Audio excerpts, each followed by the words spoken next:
Hey everybody, it's low carb and keto nutrition specialist Amy Berger bringing you, as always, keto without the crazy. Before I get into the topic today, just one quick reminder that I have recently changed the offerings I have on Patreon. So patreon.com/2itnutrition, or just click on the link below in the notes and you can see everything that you could get as a subscriber to my Patreon. You get lots and lots of exclusive content, calls with me different times throughout the week. There's different things, whether you are a beginner and you need help and or you're more advanced, and if you need a safe, supportive, non-judgmental environment in which to ask all those newbie beginner questions, check out the Patreon offerings. Okay, on to the topic. Are you taking keto too far? Does keto fit into your life, or does your life fit around keto? And I only made a teeny tiny bit of notes for this one, so let's see if I can do this in a coherent manner. Keto diets, or low carb, whatever variation, whatever flavor of carbohydrate restriction you are following, is supposed to make your life better. Your physical health, your mental health, your overall well-being. It's supposed to make you feel better. If what you're doing is not doing that, then maybe it's time to rethink the role of keto in your life.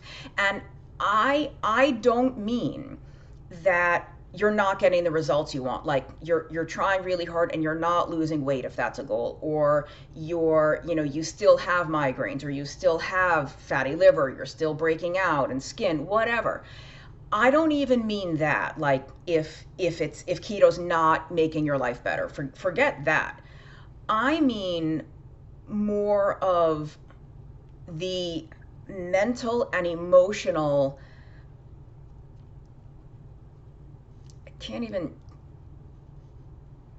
there's not a good word, like the box that you have created for yourself and that you keep yourself living inside because you are so terrified of a keto misstep, that you are so terrified to even like peek a fingertip outside of the box, or like even look at what might be outside that box. If you are just terrified to change or to let up on the pressure that you keep yourself under with regard to low carb or keto, then we need to talk. I've come across a couple of people in my private consultations and in the group coaching that I do now, who I've had to talk to and kind of walk them through possibly loosening up on the keto. You all know I am not the biggest fan of tracking food, of weighing and measuring food, of logging it in a spreadsheet or an app. I've always tried to be very clear that there is a time and place for that. And there have been situations under which I have encouraged people to do that. Everything is context dependent. It's why I hate giving blanket recommendations. Everybody should do X. Nobody should do Y. That's almost never true. So it's all about context. So it's not that tracking and weighing and measuring food is never a worthwhile practice. I just see a lot of people taking it a little too far, and it controls their life. I don't know how else to say it. It controls their life. They won't go out to dinner with friends because some of the food may not be up to their snuff, or like they may not know exactly how many ounces it was or how many grams of this or that, or just they've weighed and measured, they've tracked, they've logged every single meal, every single morsel of food they've put in their mouth for years. If you enjoy that, If you like it, you love it, it brings you pleasure, and it is a net positive in your mental and emotional life, then you keep doing it as much and as long as you want. That's what she said. If that is a good practice for you, do it. On the other hand, if you kind of don't like doing it and it feels like a chore and you don't want to have to do it, but you're afraid to stop. If it's a net negative, if it's interfering with your quality of life now, then we need to find ways to let you feel more comfortable and feel more safe with stepping away from that or letting it go. So, what else can I say? Consulting my notes. I mean, here's the thing. I guess an important thing would be for you to ask yourself, do I need to track to this level anymore? If you've been doing keto for 6 months, a year, 6 years, however long, you probably kind of got the hang of it now, right? Like you probably got the whole protein, fat, carbs figured out. There's not like, do you need to track? What is that information giving you at this point? Maybe you do need to track. Maybe you were doing well for 6 months, but your weight loss has been stalled for 9 weeks, and you still have 50 pounds to lose. So like there may be reasons to keep going, but there's a lot of people who don't need to keep going, and they're doing it either because they think they need to, more likely they're afraid not to, they're afraid to stop, or I don't know what else. But yeah, ask yourself, do you need to keep tracking all that? Why don't you trust yourself anymore? An even better question to ask yourself is, what is the worst that would happen if I stopped tracking? What am I so afraid of? If I were to stop tracking, like why am I scared? Why am I so afraid to give this up when I know it's doing not good things for me here? I can almost guarantee if you've been doing low carb or keto for a while now, you're not accidentally going to eat 250 grams of carbs a day. You're not accidentally going to have a bowl of fettuccine and breadsticks and 2 pieces of cheesecake. You're not going to like, oops, oh my gosh, I accidentally ate 400 grams of carbs yesterday. Yikes, that must have been because I didn't track. No, come on, you know you're not going to do that. Could you possibly go over on something, whether it's carbohydrate? If you are somebody that tends to measure your fats and oils on a Dr. Westman's list, the cream and oil and stuff is not unlimited. You're also not going to accidentally pull an Amy Burger and like eat half a jar of mayonnaise with a spoon, because no one else except freakish me ever does that. Like, you're not going to do that. You're not going to accidentally, inadvertently empty 2 bottles of blue cheese dressing on your salad. You might have an extra teaspoon, an extra tablespoon, heaven forbid. You're not going to go so far off the map that that's a reason why you need to continue tracking every single piece of food you eat for the rest of your life. There's another question too. How long do you plan to keep up the tracking? And again, please know, I'm not bad-mouthing tracking. I have told people to do it under the certain contexts. I'm talking more to those of you who don't want to keep tracking, but again, you're afraid to stop. Or those of you who are already tracking and still not even getting the results you want. You're already tracking and it's not working, so why bother keep doing it?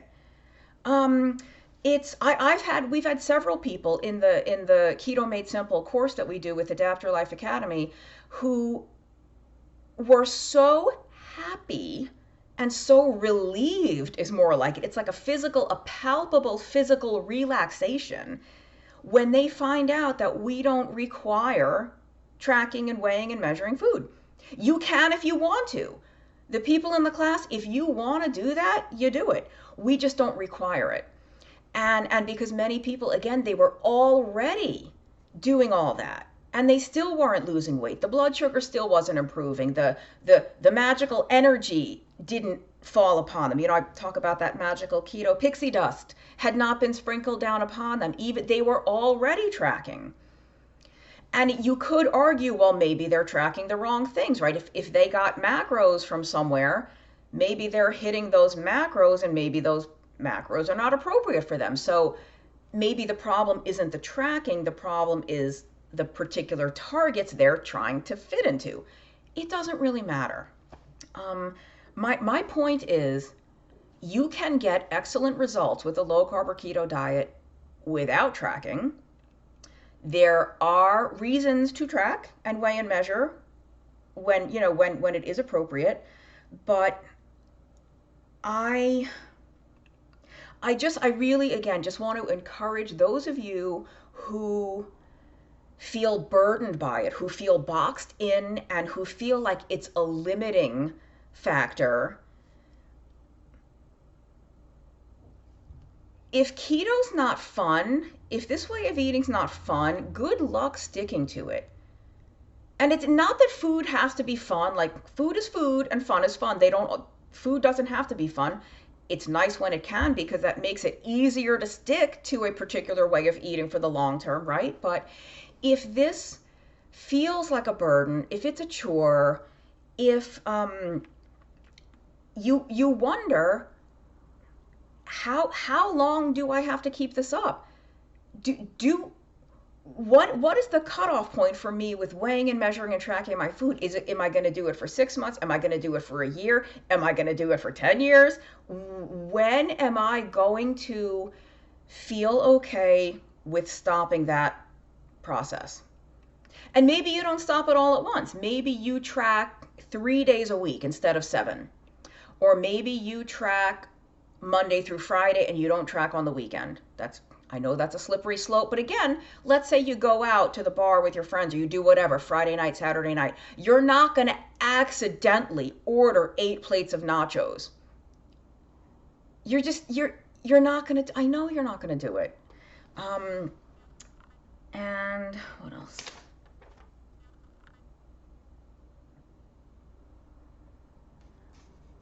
Yeah,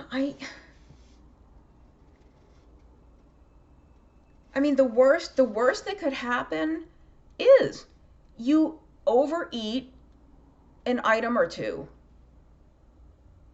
And you'll kind of know whether the scale starts creeping up or your clothes start getting tight, or the end of the night you're just looking at the table like, oh, wow.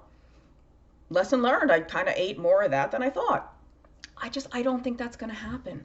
Those of you that have been tracking and weighing and measuring forever, you know more about portion sizes than like food scientists. You know more about this than most RDs. You can look and say, oh, that's 2.4 ounces. That's 3.7 tablespoons. You've been doing this so long, you can probably trust yourself. I think, how long do you have to track and weigh and measure before you will have that confidence? How long do you have to spend monitoring the math and doing all the stuff before you will trust that you don't need to? You trust that, like, oh, I've been tracking this stuff for 8 months. I probably don't need to track anymore.